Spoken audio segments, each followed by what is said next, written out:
Chapter 18. O sir, the loftiest hopes on earth draw lots with meaner hopes. Heroic breasts, breathing bad air, run risk of pestilence, or lacking lime juice when they cross the line, may languish with the scurvy. Some weeks passed after this conversation before the question of the chaplaincy gathered any practical import for Lydgate, and without telling himself the reason, he deferred the predetermination on which side he should give his vote. It would really have been a matter of total indifference to him. That is to say, he would have taken the more convenient side and given his vote for the appointment of Tyke without any hesitation, if he had not cared personally for Mr. Fairbrother. But his liking for the vicar of St. Botolph's grew with growing acquaintanceship. That, entering into Lydgate's position as a newcomer who had his own professional objects to secure, Mr. Fairbrother should have taken pains rather to warn off than to obtain his interest, showed an unusual delicacy and generosity, which Lydgate's nature was keenly alive to. It went along with other points of conduct in Mr. Fairbrother, which were exceptionally fine, and made his character resemble those southern landscapes which seem divided between natural grandeur and social slovenliness. Very few men could have been as filial and chivalrous as he was to the mother, aunt, and sister, whose dependence on him had in many ways shaped his life rather uneasily for himself. Few men who feel the pressure of small needs are so nobly resolute not to dress up their inevitably self-interested desires in a pretext of better motives.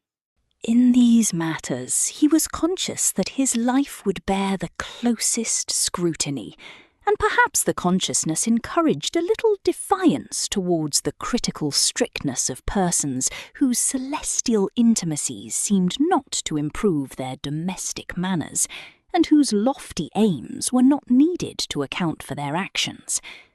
Then his preaching was ingenious and pithy, like the preaching of the English Church in its robust age, and his sermons were delivered without book. People outside his parish went to hear him, and since to fill the church was always the most difficult part of a clergyman's function, here was another ground for a careless sense of superiority. Besides, he was a likeable man, sweet-tempered, ready-witted, frank, without grins of suppressed bitterness or other conversational flavours which make half of us an affliction to our friends. Lydgate liked him heartily and wished for his friendship. With this feeling uppermost, he continued to waive the question of the chaplaincy and to persuade himself that it was not only no proper business of his, but likely enough never to vex him with a demand for his vote. Lydgate, at Mr. Bulstrode's request, was laying down plans for the internal arrangements of the new hospital, and the two were often in consultation. The banker was always presupposing that he could count in general on Lydgate as a coadjutor, but made no special recurrence to the coming decision between Tyke and Fairbrother. When the general board of the infirmary had met, however, and Lydgate had noticed that the question of the chaplaincy was thrown on a council of the directors and medical men to meet on the following Friday, he had a vexed sense that he must make up his mind on this trivial Middlemarch business. He could not help hearing within him the distinct declaration that Bulstrode was Prime Minister, and that the Tyke affair was a question of office or no office, and he could not help an equally pronounced dislike to giving up the prospect of office, for his observation was constantly confirming Mr. Fairbrother's assurance that the banker would not overlook opposition. Confound their petty politics, was one of his thoughts for 3 mornings in the meditative process of shaving, when he had begun to feel that he must really hold a court of conscience on this matter. Certainly there were valid things to be said against the election of Mr. Fairbrother. He had too much on his hands already, especially considering how much time he spent on non-clerical occupations. Then again, it was a continually repeated shock, disturbing Lydgate's esteem, that the vicar should obviously play for the sake of money, liking the play indeed, but evidently liking some end which it served. Mr. Fairbrother contended on theory for the desirability of all games, and said that Englishmen's wit was stagnant for want of them. But Lydgate felt certain that he would have played very much less but for the money. There was a billiard room at the Green Dragon, which some anxious mothers and wives regarded as the chief temptation in Middlemarch.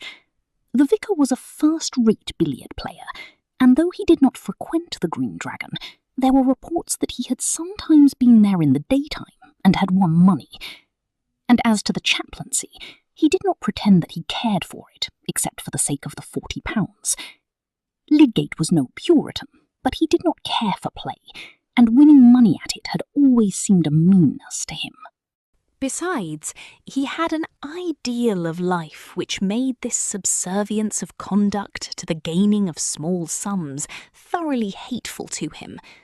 Hitherto, in his own life, his wants had been supplied without any trouble to himself, and his first impulse was always to be liberal with half-crowns as matters of no importance to a gentleman. It had never occurred to him to devise a plan for getting half-crowns. He had always known in a general way that he was not rich, but he had never felt poor, and he had no power of imagining the part which the want of money plays in determining the actions of men. Money had never been a motive to him. Hence he was not ready to frame excuses for this deliberate pursuit of small gains. It was altogether repulsive to him, and he never entered into any calculation of the ratio between the vicar's income and his more or less necessary expenditure.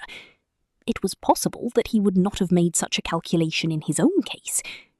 And now, when the question of voting had come, this repulsive fact told more strongly against Mr. Fairbrother than it had done before. One would know much better what to do if men's characters were more consistent, and especially if one's friends were invariably fit for any function they desired to undertake. Lydgate was convinced that if there had been no valid objection to Mr. Fairbrother, he would have voted for him, whatever Bulstrode might have felt on the subject. He did not intend to be a vassal of Bulstrode's. On the other hand, there was Tyke, a man entirely given to his clerical office, who was simply curate at a chapel of ease in St. Peter's parish, and had time for extra duty. Nobody had anything to say against Mr. Tyke, except that they could not bear him, and suspected him of cant. Really, from his point of view, Bulstrode was thoroughly justified. But whichever way Lydgate began to incline, there was something to make him wince, and being a proud man, he was a little exasperated at being obliged to wince. He did not like frustrating his own best purposes by getting on bad terms with Bulstrode. He did not like voting against Fairbrother and helping to deprive him of function and salary. And the question occurred whether the additional £40 might not leave the vicar free from that ignoble care about winning at cards. Moreover, Lydgate did not like the consciousness that in voting for Tyke he should be voting on the side obviously convenient for himself. But would the end really be his own convenience? Other people would say so, and would allege that he was currying favour with Bulstrode for the sake of making himself important and getting on in the world. What then? He, for his own part, knew that if his personal prospects simply had been concerned, he would not have cared a rotten nut for the banker's friendship or enmity. What he really cared for was a medium for his work, a vehicle for his ideas. And after all, was he not bound to prefer the object of getting a good hospital, where he could demonstrate the specific distinctions of fever and test therapeutic results, before anything else connected with this chaplaincy? For the first time, Lydgate was feeling the hampering thread-like pressure of small social conditions, and their frustrating complexity. At the end of his inward debate, when he set out for the hospital, his hope was really in the chance that discussion might somehow give a new aspect to the question, and make the scale dip so as to exclude the necessity for voting. I think he trusted a little also to the energy which is begotten by circumstances, some feeling rushing warmly and making resolve easy, while debate in cool blood had only made it more difficult. However it was, he did not distinctly say to himself on which side he would vote, and all the while he was inwardly resenting the subjection which had been forced upon him. It would have seemed beforehand like a ridiculous piece of bad logic that he, with his unmixed resolutions of independence and his select purposes, would find himself at the very outset in the grasp of petty alternatives, each of which was repugnant to him.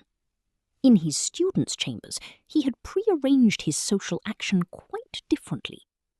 Lydgate was late in setting out, but Dr. Sprague, the two other surgeons, and several of the directors had arrived early, Mr. Bulstrode, treasurer and chairman, being among those who were still absent. The conversation seemed to imply that the issue was problematical, and that a majority for Tyke was not so certain as had been generally supposed.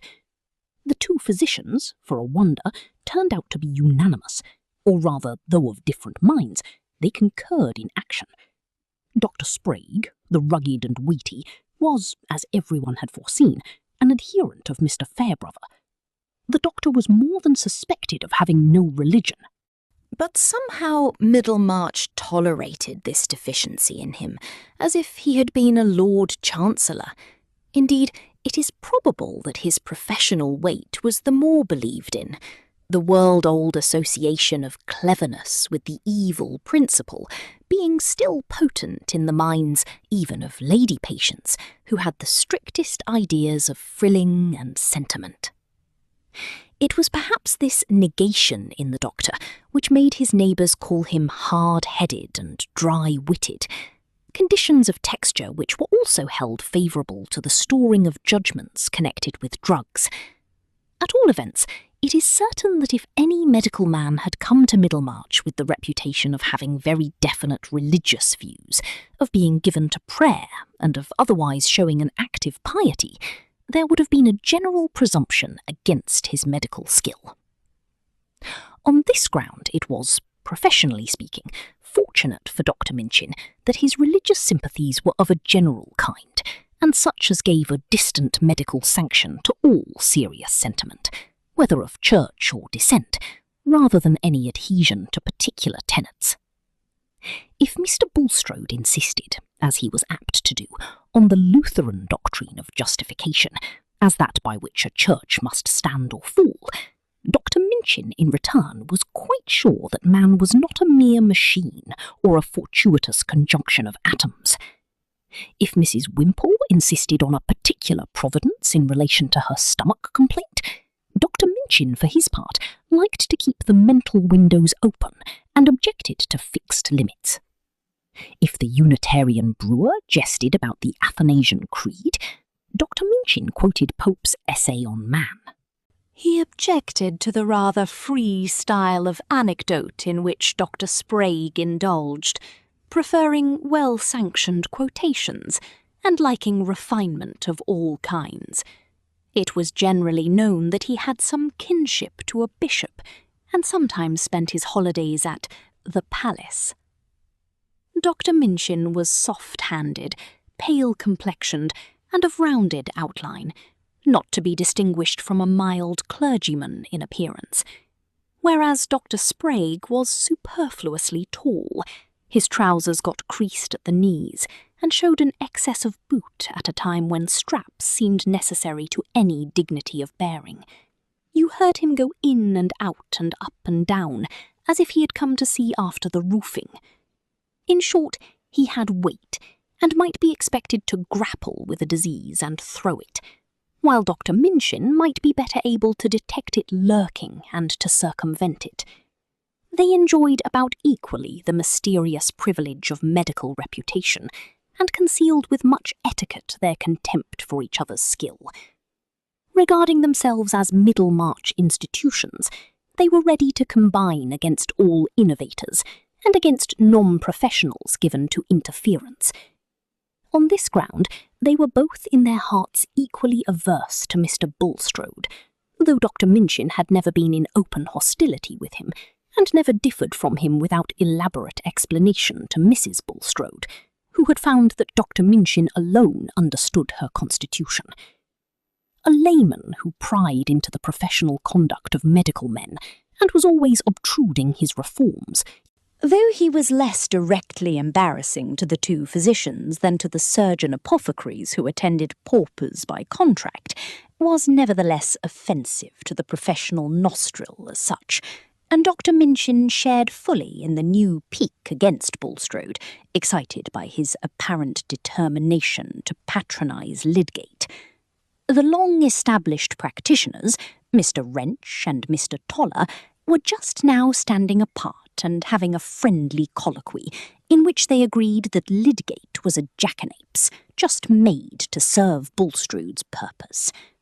To non-medical friends, they had already concurred in praising the other young practitioner, who had come into the town on Mr. Peacock's retirement without further recommendation than his own merits, and such argument for solid professional acquirement as might be gathered from his having apparently wasted no time on other branches of knowledge.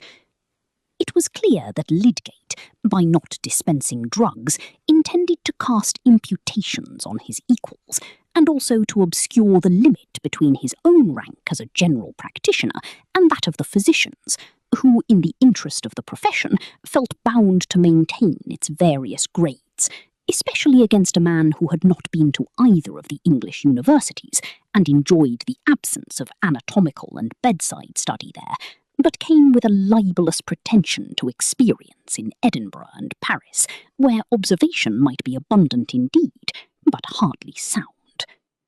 Thus it happened that on this occasion Bulstrode became identified with Lydgate, and Lydgate with Tyke, and owing to this variety of interchangeable names for the chaplaincy question, diverse minds were able to form the same judgment concerning it. Dr. Sprague said at once, bluntly, to the group assembled when he entered, "I go for Fairbrother. A salary, with all my heart, but why take it from the vicar? He has none too much, has to insure his life, besides keeping house and doing a vicar's charities. Put £40 in his pocket, and you'll do no harm.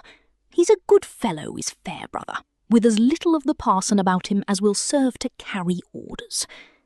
"Ho, ho, doctor," said old Mr. Powderell, a retired ironmonger of some standing, his interjection being something between a laugh and a parliamentary disapproval. "We must let you have your say, but what we have to consider is not anybody's income, it's the souls of the poor sick people." Here Mr. Powderell's voice and face had a sincere pathos in them. "He is a real gospel preacher, is Mr. Tyke.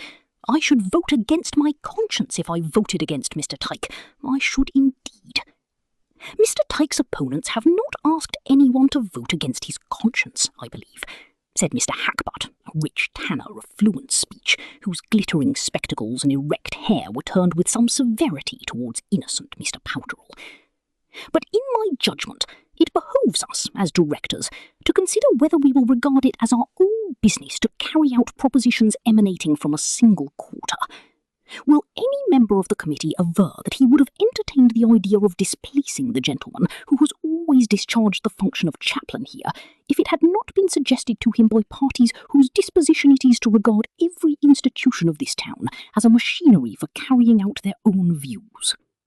"I tax no man's motives, let them lie between himself and a higher power, but I do say that there are influences at work here which are incompatible with genuine independence, and that a crawling civility is usually dictated by circumstances which gentlemen so conducting themselves could not afford either morally or financially to avow. I myself am a layman, but I have given no inconsiderable attention to the divisions in the church, and—" "Oh, damn the divisions!" burst in Mr. Frank Hawley, lawyer and town clerk, who rarely presented himself at the board, but now looked in hurriedly, whip in hand. "We have nothing to do with them here. Fairbrother has been doing the work, what there was, without pay, and if pay is to be give us, it should be given to him. I call it a confounded job to take the thing away from Fairbrother. I think it would be as well for gentlemen not to give their remarks a personal bearing, said Mr. Plymdale. I shall vote for the appointment of Mr. Tyke, but I should not have known, if Mr. Hackbutt hadn't hinted it, that I was a servile crawler. I disclaim any personalities. I expressly said, if I may be allowed to repeat, or even to conclude what I was about to say. Ah, here's Minchin, said Mr. Frank Hawley, at which everybody turned away from Mr. Hackbutt, leaving him to feel the uselessness of superior gifts in Middlemarch. Come, Doctor, I must have you on the right side, eh? I hope so, said Dr. Minchin, nodding and shaking hands here and there, at whatever cost to my feelings. If there's any feeling here, it should be feeling for the man who is turned out, I think, said Mr. Frank Hawley. I confess I have feelings on the other side also. I have a divided esteem, said Dr. Minchin, rubbing his hands. I consider Mr. Tyke an exemplary man, none more so, and I believe him to be proposed from unimpeachable motives. I, for my part, wish that I could give him my vote, but I am constrained to take a view of the case which gives the preponderance to Mr. Fairbrother's claims. He is an amiable man, an able preacher, and has been longer among us. Old Mr. Powderall looked on, sad and silent. Mr. Plymdale settled his cravat uneasily. You don't set up Fairbrother as a pattern of what a clergyman ought to be, I hope, said Mr. Larcher, the eminent carrier, who had just come in. I have no ill will towards him, but I think we owe something to the public, not to speak of anything higher, in these appointments. In my opinion, Fairbrother is too lax for a clergyman. I don't wish to bring up particulars against him, but he will make a little attendance here go as far as he can. And a devilish deal better than too much, said Mr. Hawley, whose bad language was notorious in that part of the county. Sick people can't bear so much praying and preaching, and that methodistical sort of religion is bad for the spirits, bad for the inside, eh? He added, turning quickly round to the 4 medical men who were assembled. But any answer was dispensed with by the entrance of 3 gentlemen, with whom there were greetings more or less cordial. These were the Reverend Edward Thesiger, rector of St. Peter's, Mr. Bulstrode, and our friend Mr. Brooke of Tipton, who had lately allowed himself to be put on the board of directors in his term, but had never before attended, his attendance now being due to Mr. Bulstrode's exertions. Lydgate was the only person still expected. Everyone now sat down, Mr. Bulstrode presiding, pale and self-restrained as usual. Mr. Thesiger, a moderate evangelical, wished for the appointment of his friend Mr. Tyke, a zealous, able man, who, officiating at a chapel of ease, had not a cure of souls too extensive to leave him ample time for the new duty. It was desirable that chaplaincies of this kind should be entered on with a fervent intention. They were peculiar opportunities for spiritual influence, and while it was good that a salary should be allotted, there was the more need for scrupulous watching, lest the office should be perverted into a mere question of salary. Mr. Thesiger's manner had so much quiet propriety that objectors could only simmer in silence. Mr. Brooke believed that everybody meant well in the matter. He had not himself attended to the affairs of the infirmary, though he had a strong interest in whatever was for the benefit of Middlemarch, and was most happy to meet the gentlemen present on any public question. Any public question, you know, Mr. Brooke repeated, with his nod of perfect understanding. I am a good deal occupied as a magistrate and in the collection of documentary evidence, but I regard my time as being at the disposal of the public, and, in short, my friends have convinced me that a chaplain with a salary, you know, is a very good thing, and I am happy to be able to come here and vote for the appointment of Mr. Tyke, who, I understand, is an unexceptionable man, apostolic and eloquent and everything of that kind, and I am the last man to withhold my vote, under the circumstances, you know. It seems to me that you have been crammed with one side of the question, Mr. Brooke," said Mr. Frank Hawley, who was afraid of nobody and was a Tory suspicious of electioneering intentions. "You don't seem to know that one of the worthiest men we have has been doing duty as chaplain here for years without pay, and that Mr. Tyke is proposed to supersede him." "Excuse me, Mr. Hawley," said Mr. Bulstrode. "Mr. Brooke has been fully informed of Mr. Fairbrother's character and position." "By his enemies," flashed out Mr. Hawley. "I trust there is no personal hostility concerned here," said Mr. Thesiger. "I'll swear there is, though," retorted Mr. Hawley. "Gentlemen," said Mr. Bulstrode, in a subdued tone, "the merits of the question may be very briefly stated, and if anyone present doubts that every gentleman who is about to give his vote has not been fully informed, I can now recapitulate the considerations that should weigh on either side." "I don't see the good of that," said Mr. Hawley. "I suppose we all know whom we mean to vote for. Any man who wants to do justice does not wait till the last minute to hear both sides of the question.